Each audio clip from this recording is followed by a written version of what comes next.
Hello, everybody. Today I have another rerun show for you. I find them funny. I don't know if you do, so I'm sorry. I think you do. Um, and that's not being pompous. I just think you do. It's called Fight, Flight, or Stupid. It's about when I was held up at gunpoint one time and all kinds of other things. It's with Sergio. Back in the day when we did this other podcast, which was called It's Kind of Funny Story, and had its own theme song, which I've told you about before. But if this is first time listening, to give you a history, we did like 43 episodes of this other show. Started in June 17th of 2010. Joe and I did one little show. Joe wasn't on it that much. It was more Sergio and I. And then the last show was about September 3rd of 2011. So it only went about a year, but we were doing it every week, or at least I was trying to. But it started, slowing down there at the end. And so then we stopped doing it. Started this show on April 7th of 2015. And here it is, May 9th of 2018. So, of course, 3 years. Anyway, but a problem that I had recently, I won't bore you all with all this, but here's what's going on with me in my head recently. So there's a new show on a sitcom called Alex Incorporated, Alex Inc. And it's about a podcast, a guy trying to start a podcast, and it's called Startup, is the name of the one podcast that he did, which is about starting up a company. So he's a guy that came from starting up a podcast company. He's a guy that came from, This American Life, and he does those stories like Radiolab that Joe and I love that will be some people talking, then it'll go into some recorded stuff, and it jumps around, but it's a narrative storytelling. It's very good. So he wants to start this podcast, and that's what the show is about. And it's a sitcom, and it's got the guy from Scrubs in it. Sorry that I can't think of his name.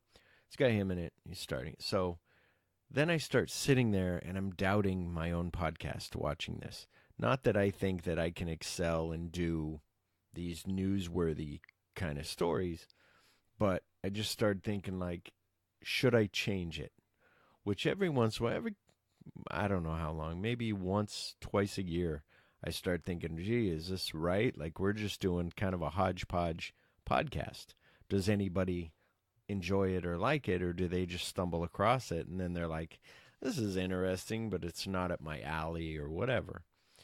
Because when I started the podcast way before, it was going to be called My Celluloid Heart in the Kitchen Sink. It was going to be where me and my friends talk movies, and then we also talk weird stories, news stories, whatever. Just all kinds of stuff, but fun stuff.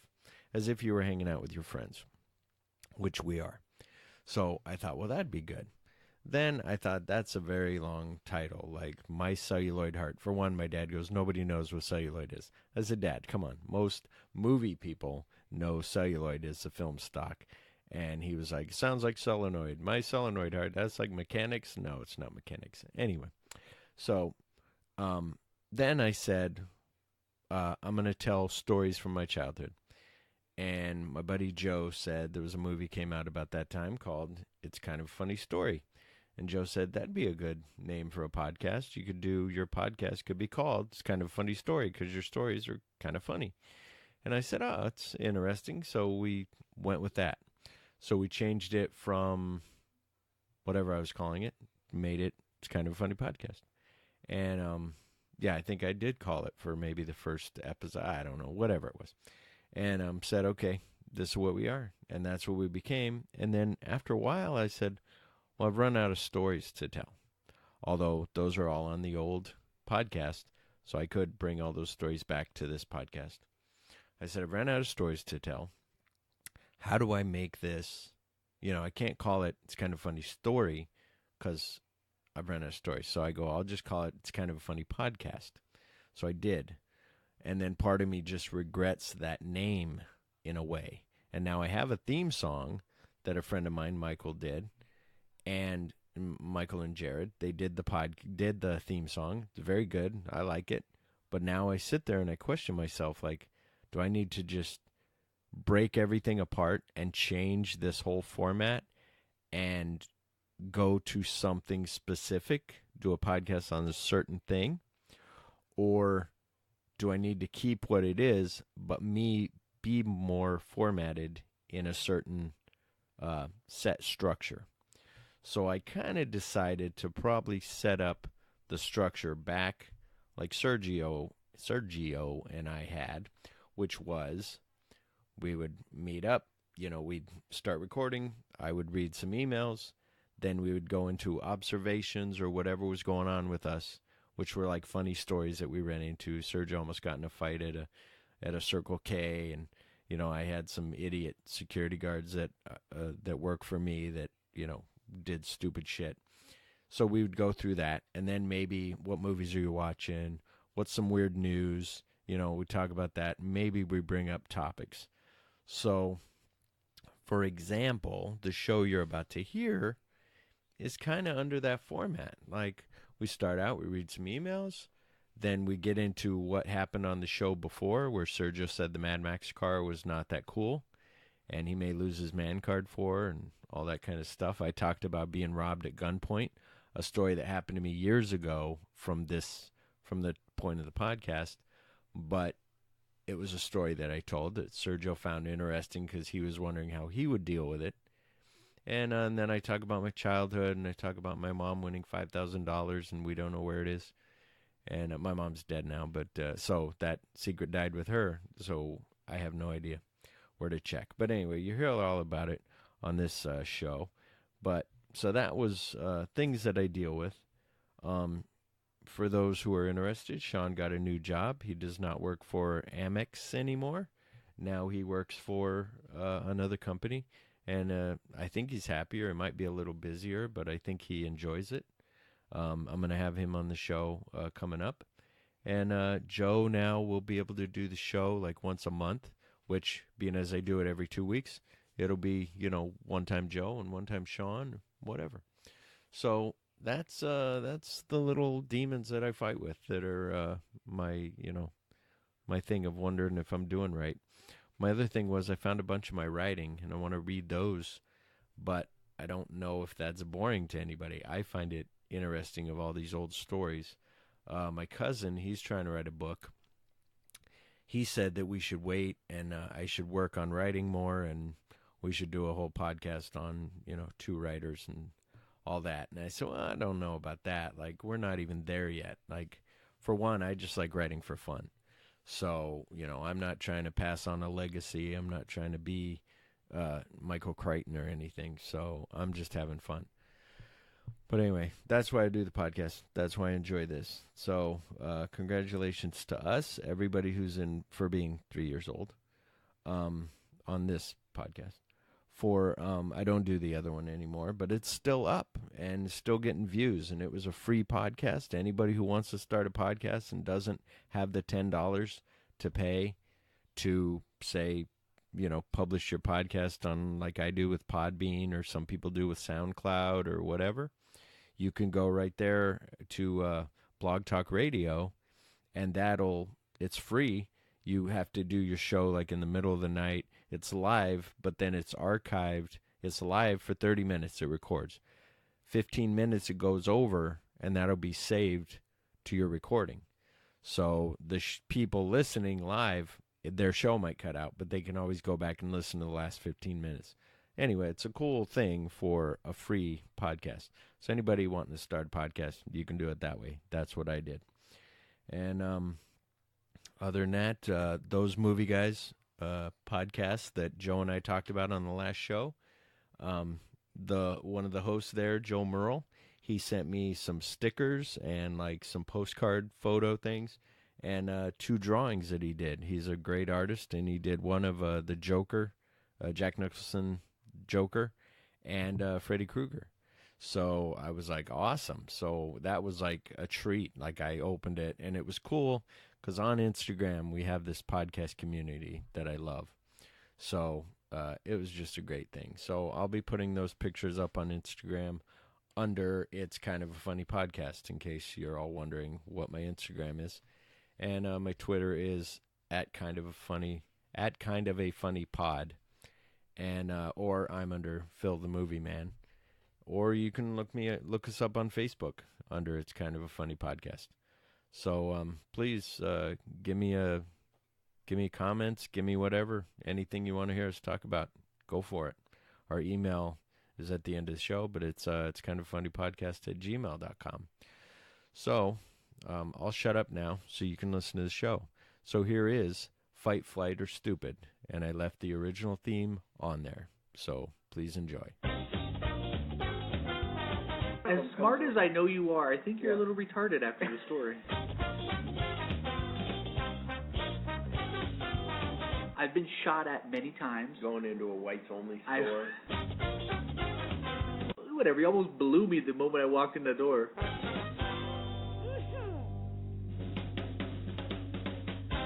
Hello, and welcome to It's Kind of a Funny Story. I'm Philip. And I'm Sergio. Well, today in our email section, do we have an email song? Are you going to sing our email song? I think you always sing the email song. We got email. The email today comes from Joe Weedman. Oh, did he want us to say his name? Well, he does say Joe W. So, okay. From Joe W. Oh, wait, did I say we already outed him? Oh, I'm sorry. Says, hey, guys. I just want to say we outed him as loving as a listener. Poop humor. God, I couldn't get that out. Poop humor. Poop humor. Yes. And racist humor, I would say, is our staples. Yeah. Well, he says he loves our show. So, any listeners who like us, we did get some people from Blog Talk Radio wrote us. Unfortunately, I don't have their names right now on us, but next week we'll read them. One of them was a spiritual person that was that's our follower now. Oh, wow. And religious, hello, we want to help. They want to save us. And then there was somebody else who has stories of people crack addict babies or whatever, really That's not heartwarming. funny. No, but really heartwarming stuff. But I saw that it said that they have life stories, and I go, oh, they're like us. It's kind of funny story. Yeah. But theirs were I survived having a crack baby and living in a crack den for 3 years, and I'm like, oh, wow, okay, well, that's the total opposite of our show, but kind of the same. When that's sad and depressing. Ours is I survived funny being pushed in a shopping cart and being left in the middle of nowhere in the parking lot. Joe writes, hey, guys, love the show. I've noticed lately that particular words or phrases are said on the show in a semi-regular basis. This could make for a fun drinking game. Everybody takes a drink when Philip makes a comment about Sergio being Mexican, when Sergio says white trash, when Philip mentions the fact he has a girlfriend, and everyone must finish their drink whenever one of them makes a gay comment about the other. Just an idea, Joe W. So. That would be our ode to Kevin Smith. Yeah, the Hollywood Babylon drinking game. Yeah. Speaking of Mexicans, you're wearing a golf hat today. Mexicans I am wearing a golf hat. Golf. They just carry the golf stuff. So I don't know why. It's called style. I don't just shave my head like you. Because Samuel Jackson wears one and looks cool, you think you can. Not everybody can pull that look off. Whatever. You almost blew me the moment I walked in the door. Yeah, like your golf. I thought you were Bill Murray from Caddyshack, and then I saw your skin. But also we have an editorial fixer from our last two shows. We were talking about deaf mutes. Correction. You're talking about how I say words. You said and yours is, we got a editorial fixer. I didn't say correction. Well, it's a correction. I was working on a new word. As in correcting us. Because you were wrong. Yes. No. Who said that? Wait, I haven't even told you what it I'm guessing you were wrong. You're just guessing. It's about how Mexicans are stupid. And it's a fact. No. It said, we said that you said mutes can say words. No. They can say sounds. I said mutes can make sounds. You were like, no, mutes are totally silent, devoid of any vocal sounds. Right. So Sean looked it up. Our listener Sean said, I'm tired of hearing Philip say that Sergio's wrong. He's right. I'll prove. He was already wrong. on my side? He was already saying, I'm going to just shut somebody up because I'm going to straighten it out. So he did a Google search on can mutes make sounds. And they don't have vocal cords, so they can't go like you said, but they can go or whatever. So we were kind or of clicking. both. Right. We were kind of both yeah, right. Yeah. They could 'Cause I didn't talk even think Swahili about that apparently. They can make clicks and clacks. Yeah. But they can't actually make verbal sounds, moans and stuff. All right, well, Exactly. that's interesting. And I had something here about your man card, but I couldn't think of anything funny about it. On last week's show, you said that your man card might be taken away because you like Somewhere in Time. So And the I premise said, of this little bit is that you had a joke that you didn't think of about last week. No, it's coming full circle. Oh, I'm kind of. No. I'm waiting for it. I'm like, okay. No, right. It's exactly that. Right. But next week I'll have the joke, because then I'll get Somewhere in Time, I'll watch it, and then I'll make fun of you. Well, okay, so but when it makes you cry, does that mean you lose your man card? Because I'm not as emotional, or I don't have a vagina like you, so it didn't make me cry. First of all, City of Angels is a very sad movie. Second of all, what's another sad movie? There's Toy several. Story. Toy Story 3. 3, very sad movie. And Bag. and what's the other one? There's several sad movies, but I'm Titanic. sure, Not sad at all. I didn't cry. You did. You cried when the children died. Where? What a gay boy loves children like a Catholic priest.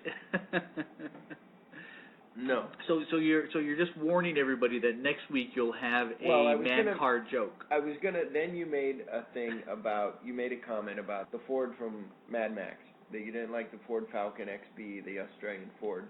Yes. And you said, and I was thinking, I'm going to take his man card away for that, but I don't have that approval. I'm not that high up. I got to talk to some other guys. Just because you drive a Ford, which I also have a Ford, just to let you know. Right, yeah. Does it make you any more manly or connected to that vehicle in some way? Oh, then never mind. Although I do got to say, there was just an article on Google a couple days ago that I saw, and it was coolest movie cars. So they went through and they have photos of it. The top car was that Mad Max Ford. Really? Yeah. The top? That's weird, because I would think the top car for movies would be the DeLorean from Back to the Future. I guess this one got the coolest, got enough votes. But now let me finish this though. I saw a picture of it, sideways, painted up, looking great, and it did look cool. Now, do I think it looks great? Would I want one? Probably not. Right. It might be the last on my choice for cars, if I had a big collection. But I am Mexican. I'd have like 30 lowriders first. See, if I had a collection, I'd chase you in my General Flag colored General Lee, and also my T-Bird, my Firebird. What is T-Bird? T-Bird. I've seen you move Trans Am. quickly. You wouldn't be able to get in and out of your General Lee. I could. I wouldn't if I didn't have to run to it. I'd be okay. You'd be running to the General Lee all dramatic, like, I'm going to get in my car. And as soon as you try to get in, you'd slip and fall and snap your neck or something. Knock out the rest of my teeth. Your other 4 teeth? I'd own the Trans Am. I'd own that from the TV show, The Dukes of Hazzard. I'd own the DeLorean and Starsky and Hutch's Ford and all those. The Trans Am from Smokey and the Bandit. That one's making a big comeback right now. That style of they're talking about Trans Am? re-releasing, like re-upping that car like they did with the Camaro and the Mustang. Yeah. So that would be neat if Who wants the big gay eagle on the hood of your car, though? Well, you don't put in pink unless it's breast. Oh, you do? What are you talking about? What? Pink? Pink, like for breast cancer and for women. A big gay eagle. A gay eagle is pink. Oh, I'm sorry. You lost me with that joke. Oh, well. Yeah, I automatically saw a gay eagle going, hello! I have a story first, because I remembered. First, you talked about your movie moments. My, non-funny movie moments that were, My real-life movie moment, my one was held up at gunpoint was kind of a movie moment, but it was more of a movie moment if it was, I'm wondering if that's my Carla. It would be more of a movie moment if the way you explained it, that I had visions of like a movie like Quantum of Solace, and I broke the guy's neck and arm and stabbed him with his own knife and then beat him with his gun. That would have been cool. For what? For what moment? What are you talking about? For when I got held up at gunpoint. Like, oh, you want me to tell the whole story? I want you to tell. Yeah, you can't preface a movie moment without telling the movie or the moment or. For one, I thought everybody's heard this story and I wasn't going to tell it. We have 5 people that listen consistently. Well, there we go. Then they've all heard it. And for everybody else, don't forward. So I went to, my dad called me, paged me, back when there were pagers, about a year ago. And so I went over to make the phone call because I didn't have a cell phone. Has it been only a year? No, it wasn't. I was kidding. Oh, no, I was thinking, God, that happened a long time ago. I'm thinking, wait a minute, he lived here, no, he lived there. it was about, he still had teeth? It was about 8 years ago. Okay. And you're getting grease all over my chest. So I go over there, and I'm talking to my dad, and I look over, and why it was a movie moment more to the fact of being held at gunpoint was the prep for it. Was, as they're walking up, I'm looking past the phone booth where I'm at, and there's another guy directly across from me facing me, but the phones are in the way, so we're both on each end on the phone. And I look over, and I see these guys walking across the parking lot. They're pulling on ski masks. And I'm going, that's kind of weird. You never see that in real life. See, that's the difference between me and you, dude, is your reaction is, I wonder why that is. My reaction is, all right, I need to fucking get a weapon and then run. Yeah.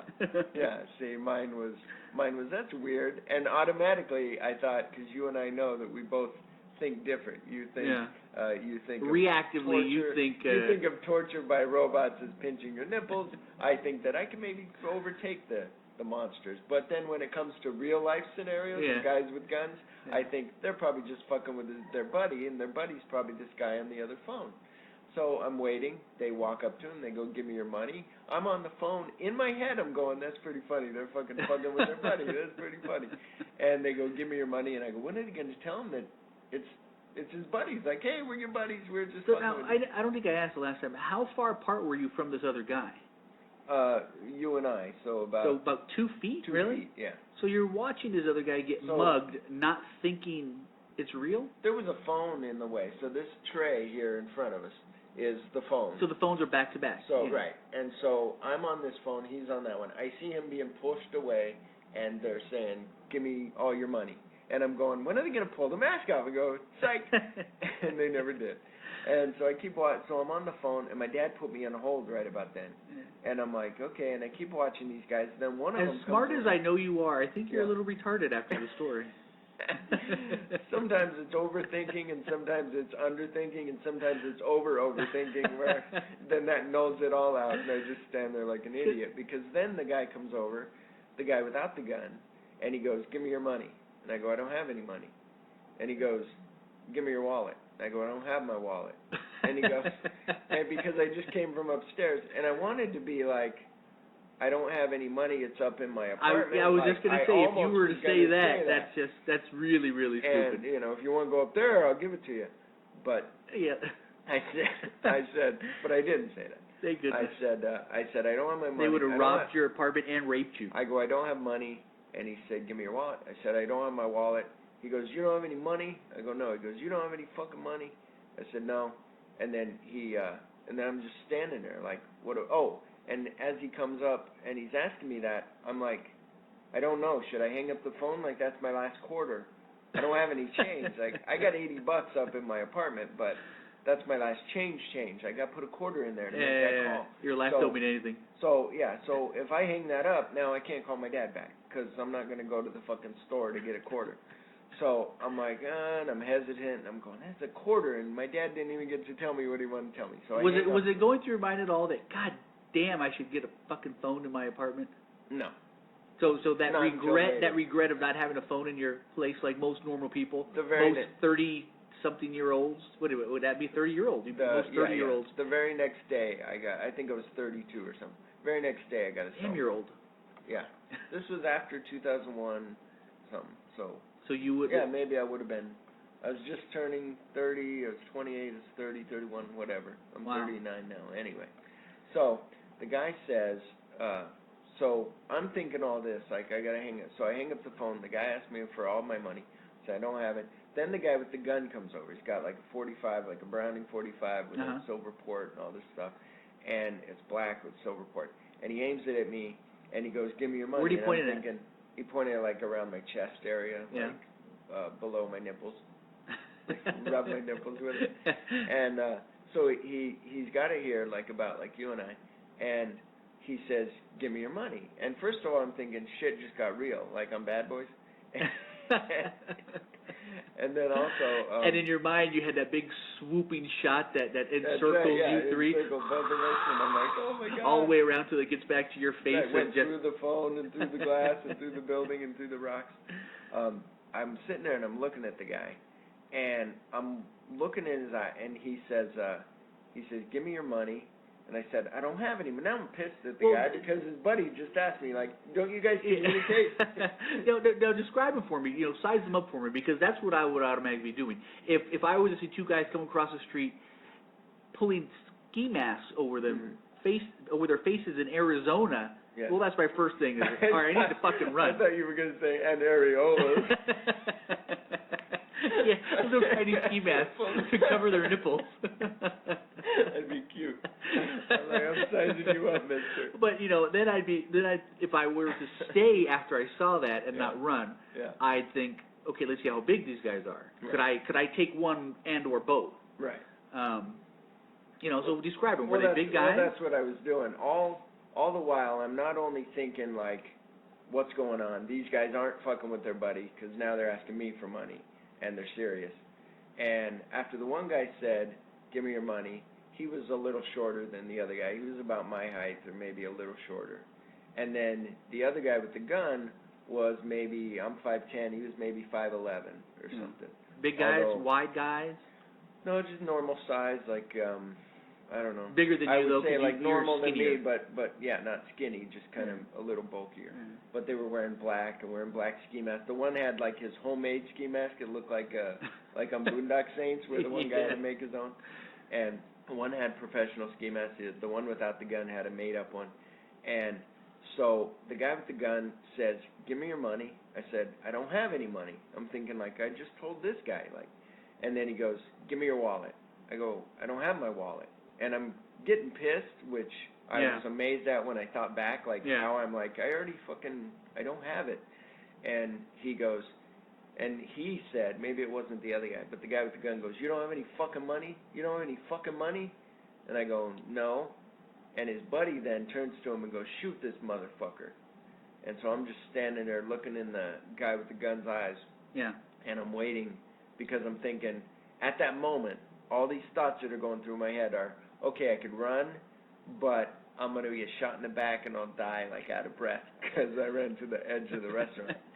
And the other one is, should I jump the guy and do what you've always heard about the semi-automatic?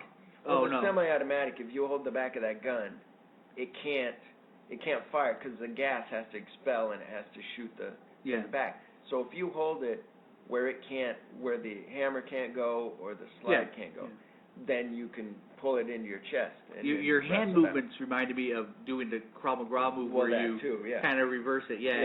I know you're not that coordinated. No, but my thought was, of course, like all movies that I've seen, and I'm like, if I could just grab this gun, and then if I could get this guy down, I'd beat the shit out of him because he pulled the fucking gun on me. But then I'm thinking, if I got him, would the other guy run? Would I take the gun from him and point it at both of them? Would I fire it at the ground and see if it's even loaded? And then if it wasn't, beat the shit out of one of them with it? See, my thing is, I always find this story fascinating because scientists say there's two parts in your brain. It's either, there's two things that happen: fight or flight. Flight. And mine yours was I'm gonna stand here and imagine that it's a joke for their buddies, So there must be fight, flight, and stupidity. Well, it was a little bit of Well, and my thing is, and this may sound pretty mean, I guess, to some people, but if all those situations happened in that order, and I was still there, and the gun was still pointed at me, and these guys just said, "Shoot him," I would unfortunately, I would probably go for the gun because I'm a large man and I'm not fast. Yeah. Although I could probably bob and weave, A couple bullets get stuck. But the thing of it is that I would probably have to go for the gun because I'm thinking in my mind two things. One, there is a chance that I could get hit. I can take a punch, I know that. Right. But I'll have ass control, if not more, of the gun as this guy. Ass control? Ass control. Shit all over myself. Right on. And if I do, and this sounds really, and if I ever get in a situation and I kill someone, well, I hope they don't, play this. Right. But it would be my chance to shoot these guys. Your Honor, I'd like to play the tape of a podcast that. Not that I want to kill someone, not that I want to end their life, right. but it's the moment that I get to shoot someone. Yeah. Most gun owners have that moment Yeah. or have thought about that. Yeah. At the very least once, if not millions of times. I have this gun. Could I shoot someone? Would I do it? How would I feel? And that curiosity is always in the back of your mind. Yeah, and that's what was in my head was not only the fact of if I got this gun, like I'm thinking, I bet that gun's not even loaded. Yeah. And is it even real? Like, I'm like, it looks real, but what if it's not loaded? Yeah. And what if I got it from him, and if it wasn't loaded, I'd be really pissed because of what they're doing. But I'd also want to beat the shit out of him. But if it was loaded, I'm thinking I could kill this guy and be justified because he robbed me at gunpoint and I shot him back. And then I'm thinking, if I shot him, would his other buddy run? Would his buddy freeze? What would happen with that? Would he be like, my keys, where are my keys? My thought process would have been, okay, if I shoot one of these guys, if I get the gun out, away from his hand, right, and I shoot one of them, uh-huh. These guys are obviously pussies. They're low-life fucking thieves. Not even good thieves because they're robbing two guys at fucking payphones, which nobody used a payphone in that era, because they had cell phones. Yeah. So obviously they're not bright thieves. Yeah. I would think the guy would just fucking run. He would just run because his buddy just got shot. Yeah. Or even if his buddy got jumped. Yeah, there might be a couple of punches, but in all likelihood, and it would end rather quickly.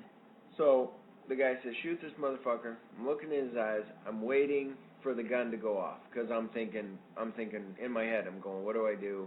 And I'm like, oh well, this is it. But I'm not. But it's not like a sad like my life didn't pass before my eyes. I was just like, oh well, it's wrong place, wrong time, whatever. So I'm looking in the guy's eyes. He says, he goes, empty your pockets because he thinks I'm lying about my money. Yeah. So I empty my pockets. He didn't see how you were dressed either? I had my trench coat on.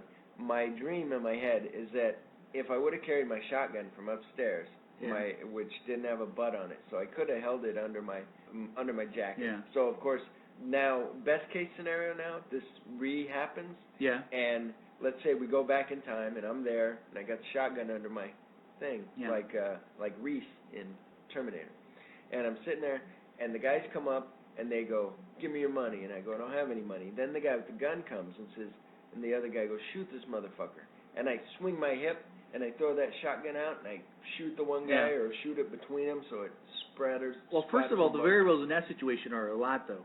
First of all, you're hoping that this guy's got a slow trigger finger. Yeah. Second of all, you're assuming that you're agile enough to swing a shotgun up and get your finger on the trigger in the right spot and pull the trigger before this guy does anything. I'm saying in a movie moment situation, then yes, it's all quick cut. Well, no, Have right you now seen any MTV movies? Yeah.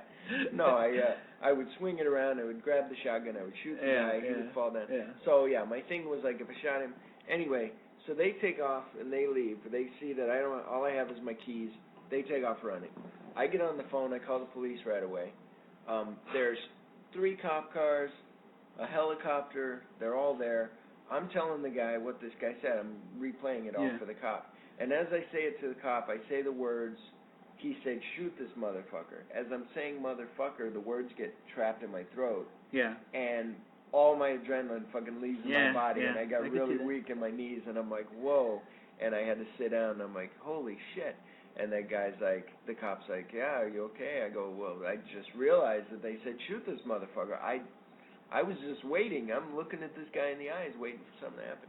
And so then I hear them on the radio going, we got somebody in an alley. And I said, was that them? And he goes, no, it's somebody else. And I'm like, in all likelihood, they never caught these guys. He goes, could you identify them? I said, no. I said, if they're wearing what they're wearing now, yes. But if not, no. I said, they were all in black. They had ski masks on. One was homemade, one wasn't. And I said, and he goes, what nationality were they? And I said, well, they kept saying Holmes, like they were Mexican. Yeah. But I said, I could tell they were white because, for one, I saw them pull their mask on. And for two, the guy had blue eyes and, looked white around his skin on his eyes in his ski mask. So, that was there's another movie moment in the back of my head somewhere, and I have to unlock it. So when I think about that, I'm one of those weird fucking, I don't know if you call it an adrenaline junkie or a glutton for punishment or what, but not that I want to die, not that I want to leave my kids, Mhm. my wife, Right.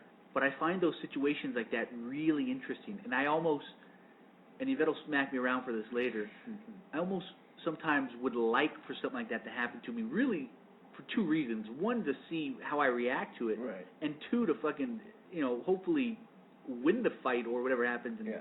kill those fucking Yeah. assholes. Yeah. You know? Yeah, that's my that's what I do like, that I had that happen to me. Yeah. So I added it's kind of a funny story Yeah. into my Yeah. catalog of stories, because some people go, well, that's, I was telling my girlfriend, did I tell you I have a girlfriend? And she Drink. said, she goes, that's pretty fucked up. Like, she goes, that you got held up at gunpoint? I said, yeah, but I find it, I find it was interesting that it happened. Like, Yeah. nobody has a Yeah. story like that. I find it very interesting that nothing happened to me, that I'm fine. Yeah. It's very after that, I wrote a poem. I wrote some whole thing down. I read it to your wife, and unfortunately, I don't think I have it anymore. All right, But it's getting really gay now. I wrote a whole thing. I was robbed. I was robbed. I was and mugged. I went home and wrote a and haiku. I had to run home. I wrote a poem about this. I don't think it was a poem. It was all my feelings right then. Like, here's how I felt. Yeah. And the feeling of then, shit running down the back of then- your leg. Right. I felt dirty. And so then I went and got a cell phone immediately, Yeah. and never used that payphone again. And then they ended up pulling the payphones out. So I think maybe Might have those happened guys, more than once. Yeah. So I was like, okay. So they pulled those out. You know what, dude? I've said it before. I hate that I love that adrenaline in situations like that. Yeah. It's funny because me and my wife were just talking about this over the weekend. It's one of the things that attracted her to me, Mhm. her to me, Yeah. because she saw me as this brazen dumbass, basically. Yeah. Pretty much putting myself in these life-threatening situations. Yeah. I've been shot at many times. Going into a whites-only store. I've been shot at many times, Yeah. and they say you can't hear the bullets going past you, but in that moment I could swear that I did. Yeah. And I've been, You're like by El Nino. sheer luck, I've Instead never. of El Nino, El Neo. And the bullets go by. By sheer luck, I've never been shot. Yeah. But that adrenaline that you get from that stuff is just Well, it's just something you can't forget, man. Well, it's like at your party. Like, we were talking about stories, and maybe you felt the same thing about, like you're saying, like the adrenaline thing, and Yeah. the thing of, wow, that's a good story, was the story that a friend of yours was telling about. He was beating this guy, and he had the gun put to his head, Yeah. and he heard the hammer cock back. Yeah. And that was just such a story, made us all go, what? Yeah. Wow. Yeah. So that was, stuff like that. It's like, holy shit, and he's alive to tell that story. Yeah. But, It's an amazing thing, man. I used to love to fucking fight too. I mean, it sounds stupid, but when we would get in these really, I'd call them brawls. I mean, I can't really call them gang fights because we weren't separate gangs. It was just groups of kids. But we would get in these big brawls where it would just be, it'd be maybe 10 to 12 guys fighting each other. Sometimes even, sometimes not.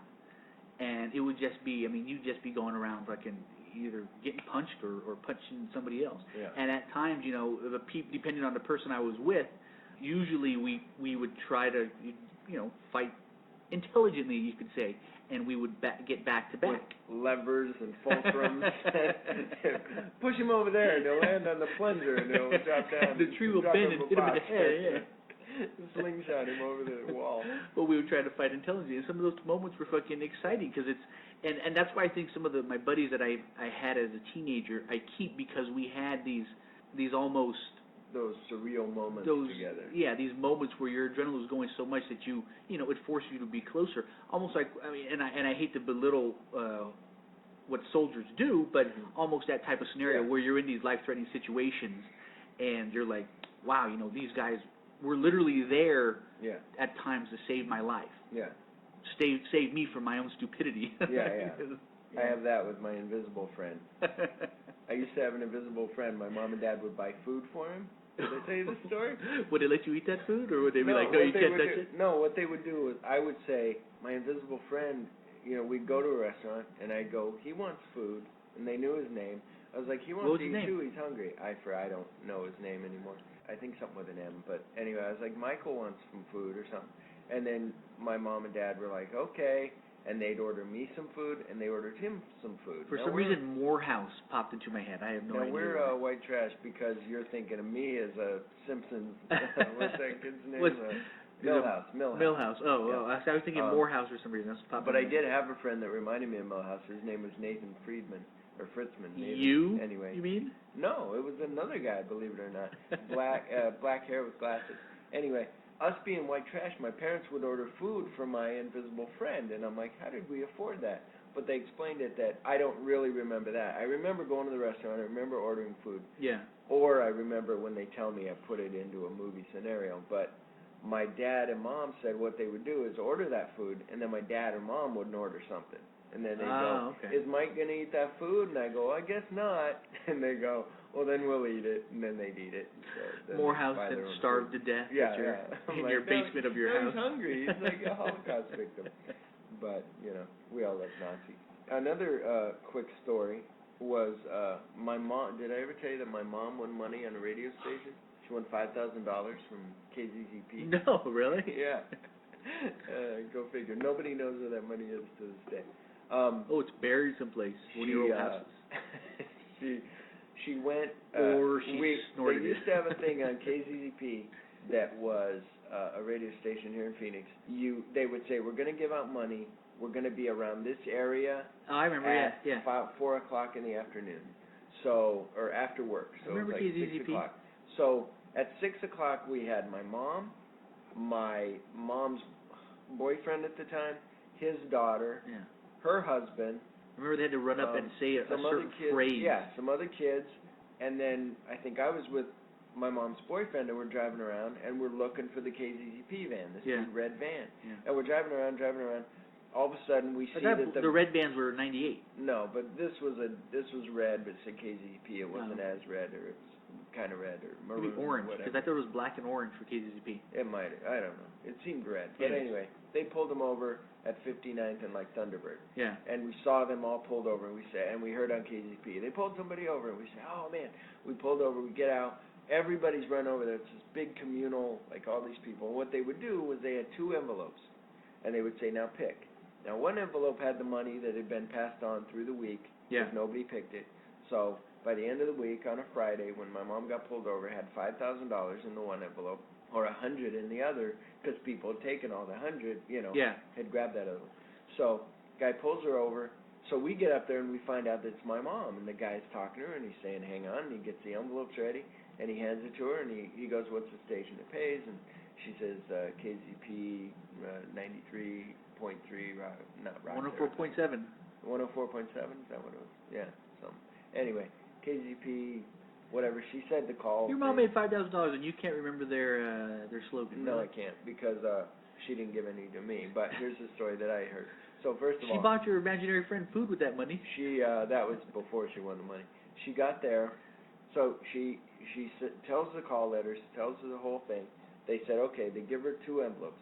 She says I didn't really remember, but she says that the guy pushed the $5,000 envelope forward, like it's not his money, so he doesn't give a shit. Yeah. Plus, it makes for a better commercial that you can keep playing on a radio show. He pushes the $5,000 one up close and says, what do you want to pick? She picks it, opens it up, it's $5,000. Everybody goes crazy. But it's only a fake check, whatever. She has to go pick up the check later. Then Monday, so that weekend, they go off to Vegas. They party. They have a good time. They come back Monday. She goes to get the check. They give her the check. She said they couldn't even find it. Like, she checked with one person. They said, go over here. And she's, like, telling me all about the radio station because I guess she thought a radio station was just a sound booth. She didn't realize there's offices and things. Yeah. So she said she went all the way over there, and I'm sure that was 98. It was the same building, I think, over there. The one downtown on, what is it, Central or? I don't know. Maybe it was. First Ave, Maybe it was actually. the main one, yeah, the 7th Ave one, not the one out by. She gets so she goes to get the money. They put her on the radio, and I had this tape. I used to have the tape. I don't have it anymore. They said, we're here with Sandy Duke, who won $5,000, and what are you going to do with that money? And she said, I'm going to buy a house. And she goes, well, I'm going to put a payment down on a house. Because she had told me that, and the first thing out of my smart-ass mouth was, Mom, you can't buy a house for $5,000. You smacked her in the back of the head. Real small house for $5,000. So where do you think that tape went? I don't know. I might have it, but I don't think so. But God, it was that'd be something tape. that's just amazing, dude. But it was, but she had that. But I had that. We recorded it on the radio. And then she said they took that money and they went up north. And she said, I put it in a bank in Flagstaff. She goes, I think it was in your name. She goes, I don't remember. We were pretty fucked up. She goes, I put it in a bank in either your name or my name or my friend's name. And she said, okay, I gotta stop you right here. You are a movie freak. This is your DB Cooper moment to fucking. All you have 5 good clues. You have it's in Flagstaff. Right. There's not many banks there. Right. It's under one of maybe 5 names at the most. Right. You, your dad, right. same fucking name. I don't think my dad. She said she was worried my dad would take. Okay, so you, her, maybe your grandmother, maybe one of your mom's friends. Right. Okay.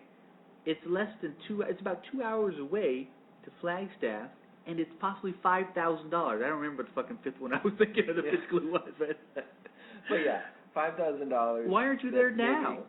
Because here's the story she told. I never thought that it would still be there. She said, when I went there to give the money, she said, I forget whose name I put under. She goes, and I think that they might have went back and used all the information that I gave to open it. Like maybe I opened it under Sergio's name. Yeah. And then you and I aren't that good friends, but when you're partying, you think that. And then they went there and took the money. So she goes, I think that they might have just taken the money. Because remember when they came back in town and they had some money and they were all That's happy a lot of assumptions that you're right. making for because an adventure of her, you could have. What she said. Right, exactly. Well, maybe I should. Maybe I'll check back with you guys later. Yeah. I'll check that out. That's interesting. You found X amount of dollars in an account that you didn't know you fucking had just like 2 months ago. $2,700. $2,700 fucking dollars. I bought this computer. Yeah. Great. In an account you forgot about. I know. You could have $5,000 with interest. Okay. Yeah. You could have maybe. How long ago was that? KZZP. That was 92, 90, 89, 90. You could have maybe $10,000 sitting in a bank account waiting for you. Wow. And you have her birth certificate. That's our show, ladies and gentlemen. Thank you. You have her birth certificate or her death certificate. All you'd have to do is go down there and say, "Look, my mom opened this up." I don't have her death certificate. Oh, I thought you but did. I can get it. No, I don't celebrate her death like you do. This is your this is your movie moment, dude. No, that's good. I never thought of that. I'll have to. You never thought about looking up to see if $5,000 there. Write a small story about that. No, because I just assume, like she told me, the money's probably gone. Think about your Louis history and of Rose assumptions. You probably assume those guys that walk across the street fucking pulling ski masks down their face Right. were just joking. That's true. Yeah. You know, you assume that when they started telling this guy next to you, "Hey, give me all your fucking money right now," with a gun pointed at him, they're just joking. Yeah. Your assumptions are wrong. You need Yeah. to go to fucking Flagstaff and pick up $10,000. You may be right. I may be crazy, but it just may be a lunatic you're looking for, Billy Joel. But Who's the lunatic? You or your mom? I'm the lunatic. My mom was always a liar, though, now that you mention it, because one time I had the Superman pen that had a P on his chest instead of an S because it was a generic Superman pen. But Pussy Man? And I remember, I bought it at Santa's Secret Workshop because I wanted it. Was it the kind you flip over and his cape no, falls off his him? clothes came off. No, he had shoulders. He was a whole body except his feet were tight. So one day I'm talking to her and I go, "Mom, that's my pin, that's the one I bought." She goes, "No, we bought that for you for Christmas." I go, "No, you didn't." She goes, "Yeah, we did. I remember we went and..." I said, "No, Mom, I got it at, Santa's Workshop. I remember those at Workshop. school. Yeah. How can you? Santa's Workshop's the bomb. Dad, greatest dad, whatever. Those are They cool. were cheapest fucking gifts, man. I don't think your I dad... know. There was a little fucking... Remember the eraser that was a Hershey chocolate bar? It was for us poor kids. Right. And you were like, "Okay, we know you kids can't afford any good gifts for your parents, so we're going to bring you into this room where it's marked up maybe 40%. We get 60% of the total price, and just, spend $5 and buy fucking your whole family Christmas gifts." Dude, I love Santa's Secret Workshop. I want to go back. I'm going to go find a school this Christmas. I want to go to see fucking. if they got one. Want to Wanna go to Flagstaff Flagstaff with and me? find your money. Go on a road trip. Stop at that fucking the joint, that strip club we went to. It was all like a fucking speakeasy. Who, me? What are you talking isn't about? there a strip club here? Yeah, it's behind the curtain. Oh, oh, hey, look at that. Look, you're pregnant women. No, but speaking of schools, I was thinking there's some guys that work for me that can't spell for shit. Yeah. This guy, I told this guy, I go, hey, you're doing really good. All you got to write, you just do the patrol, and when you're done, you put monitored building X, And he goes, well, I would do that if I could spell monitored. I said, okay, well, we'll get you a dictionary or something. This is the same guy that said, if it ain't my code, don't make me wear it. Does he have a phone that texts? And, yes. Spell check. Yeah, well, sometimes. I think some of them don't. I don't know. But I have fancy phones. But he doesn't text. I don't know if you've been away from my kind of blue collar work for a while, but you don't text all your reports. Patrols your building. No, everything's okay. I get that, jackass. What I'm saying is type in monitor, and it'll correct your spelling, and then write it down in your fucking report. You're probably right. I ran into a monitor, but. I don't know.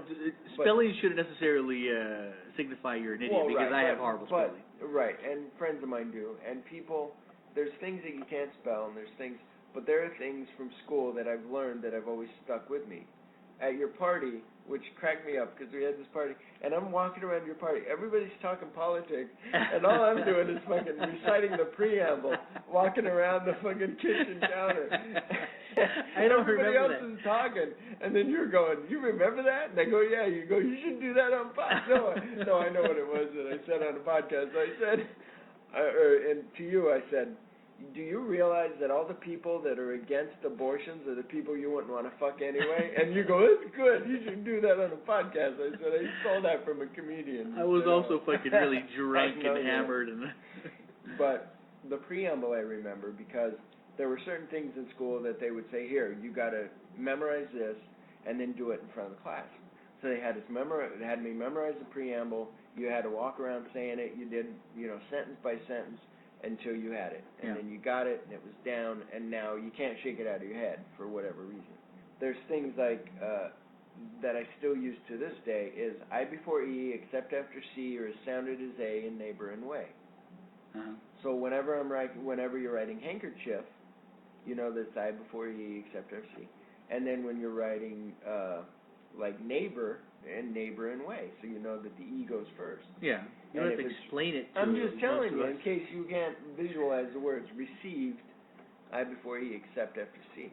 So anyway, that, prepositions, this is one that I never use, but I remember it because in my class they made us remember. Yeah. Am, is, are, was, were, be, been, can, could, shall, should, may, might, must, do, does, did, have, has, had, have, has, had. For all our listeners, he did most of that until the last I had to make sure that was the end. By memory, though, I was actually pretty impressed by that. The steam ran out, and I was like, wait, was that the end? But that was all. What I heard was,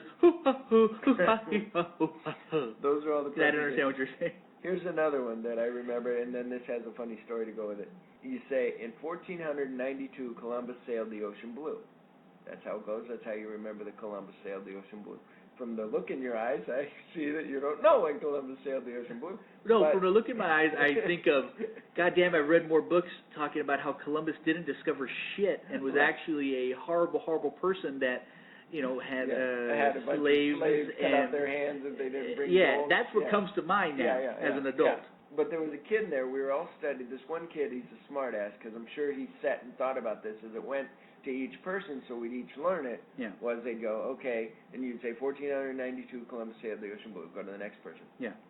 Went to the next kid, like third kid in, fourth, whatever, and he goes, in 1493, Columbus sailed the dark blue sea. And he goes, that's funny, but no, it's wrong. And so that's something that I remember.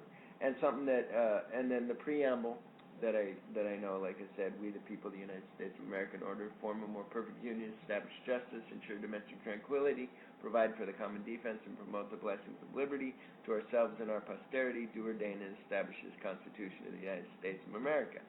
I'll give Phil a golf tap for that. Yay, thank you. And then I missed the Pledge of Allegiance in school. There was something about it. Like, it either made you feel like you're part of America or something. And I'm wondering if the kids now, they don't do that just because it says, you know, under God, indivisible, with liberty and justice for all. Kids still do it, just not all kids. I thought schools got rid because you can't do religion, church, and state. No, it's kind of in that gray area that nobody's ever wanted to fight, especially after 9/11. 9/11, yeah.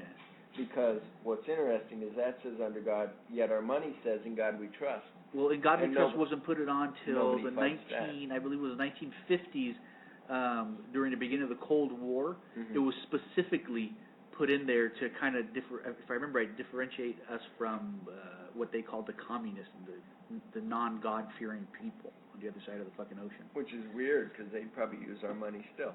Yeah, but you know what I do got to say is we're talking about schooling, and I'd love for any of our listeners to give us an email and just tell me what you think kind of quickly.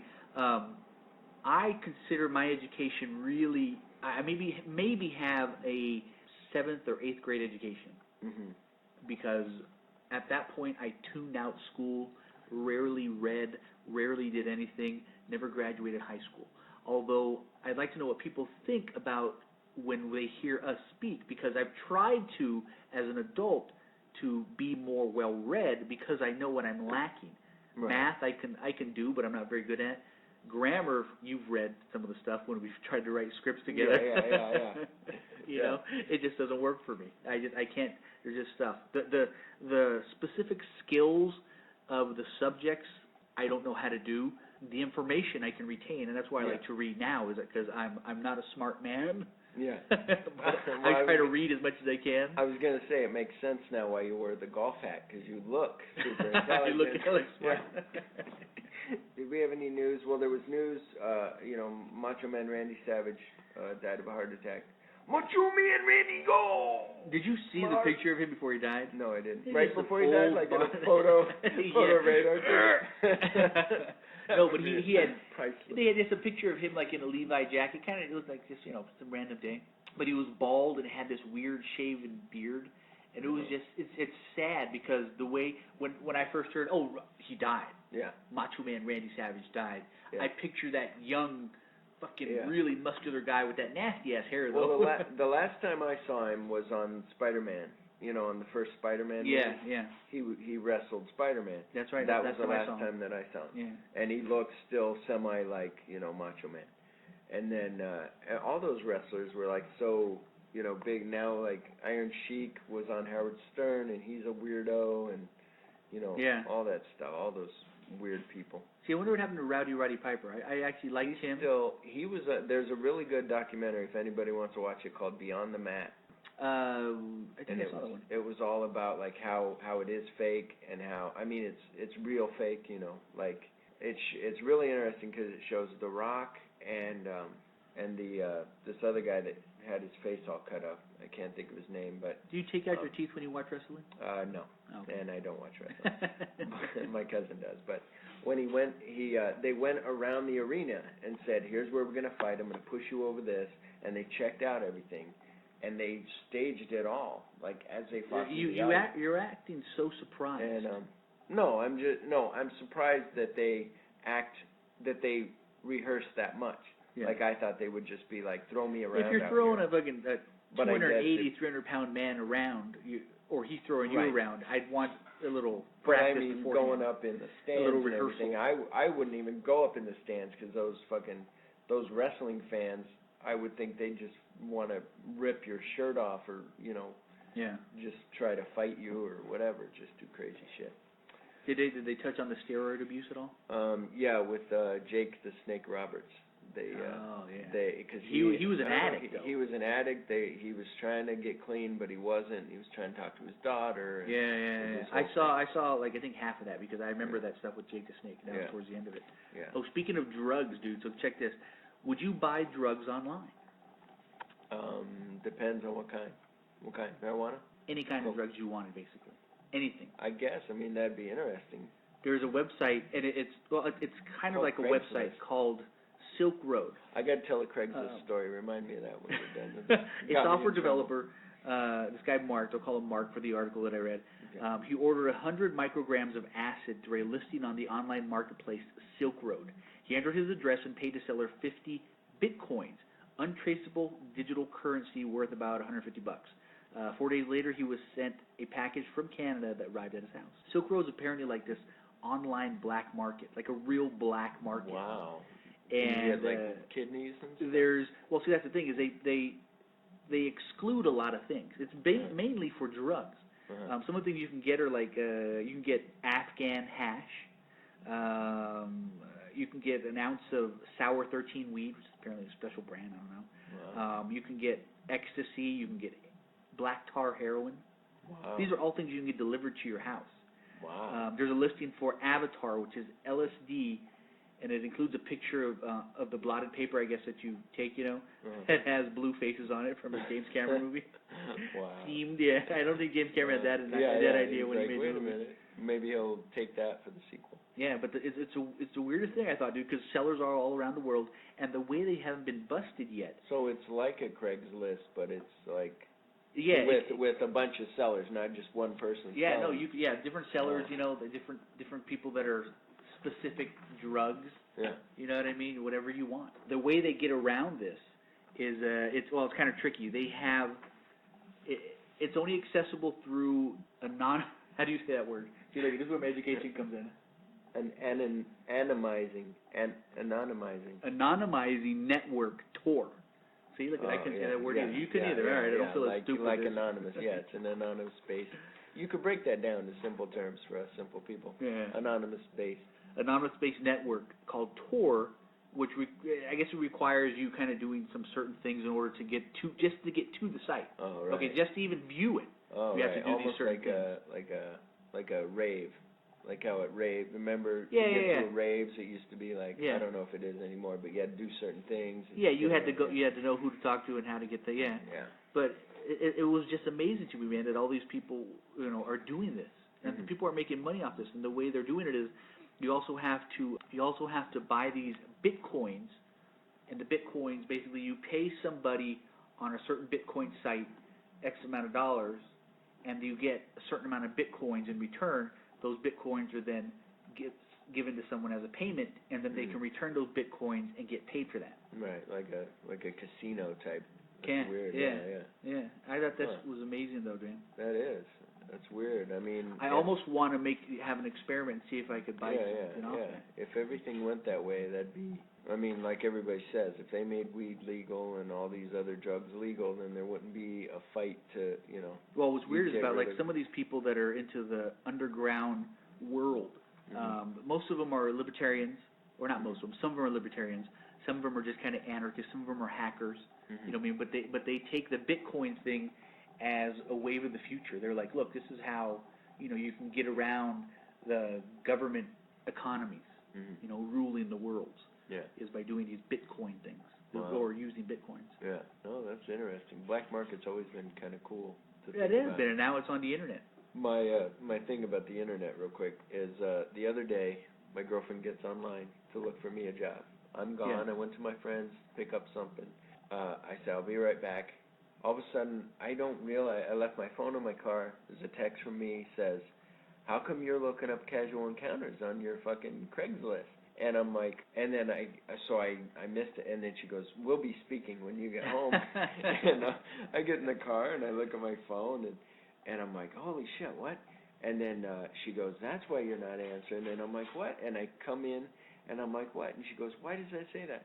And I'm either talking to her before I get here, and only me, because I've told you before that I have these discussions with my girlfriend because I'm new to the whole relationship thing. I'm new to It wasn't the fight or flight, it was the stupidity one again? Well, and that's with me. Like, any other guy would be like, "Honey, no, I heard," and this was my thing, which was totally honest, which it sounds like a dumbass fucking thing, but I said, "Remember a couple years ago, or a year ago, or months ago, that they outlawed that people could, like, do prostitution on there?" Yeah. So I said, so I wanted to see what they had on there now.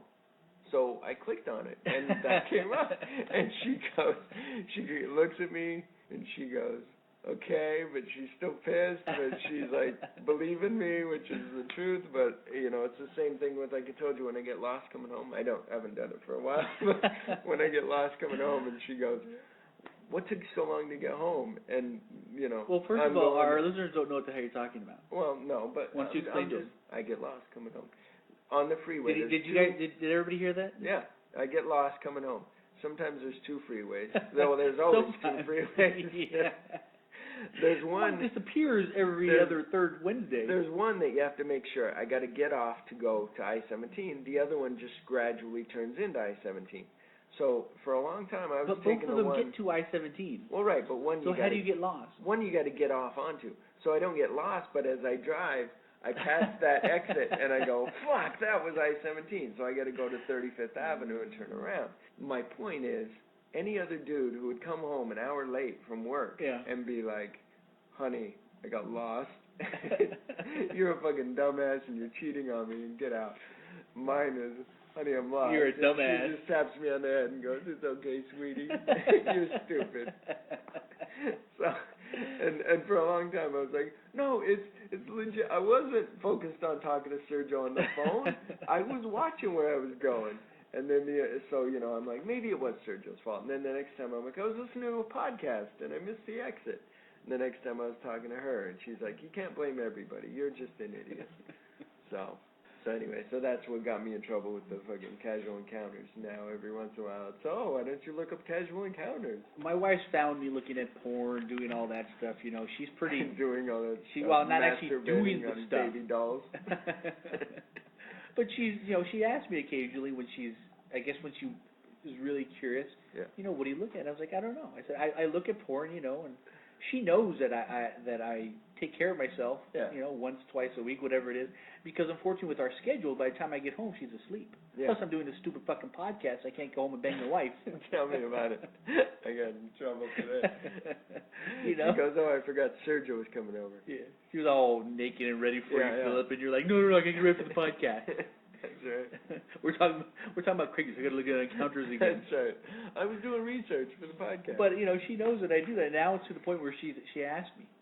Mm-hmm. She's like, you know, there's been times too where she's like, she'll fall asleep and then she'll wake up later on, and I'll be back in the bed and she'll be like, "You want in?" I'm like, "I'm already done. What are you talking about? Go back to sleep." I don't know if that's a sign of a good marriage or a long marriage. Well, see, that's my question. That I have the problem of not being able to get it up. No, I know. no. But we don't have a lot of sex. So then it's like, you know, she goes, well, you're supposed to be the man, and you're supposed to go, come on. The and aggressor, I said, so I don't want to be. I want you to just be like, here, come on, let's go. And then I'll be like, okay. Or maybe I wake up to it, and there it is. And she goes, no, I'm not that kind of person that you should be the aggressor. And I said, okay. And you know, so sometimes women in every situation, no matter what it is, whether it's sexual or just the day-to-day things of a relationship, need to be wooed or need to feel like they're being wooed a little bit. Right.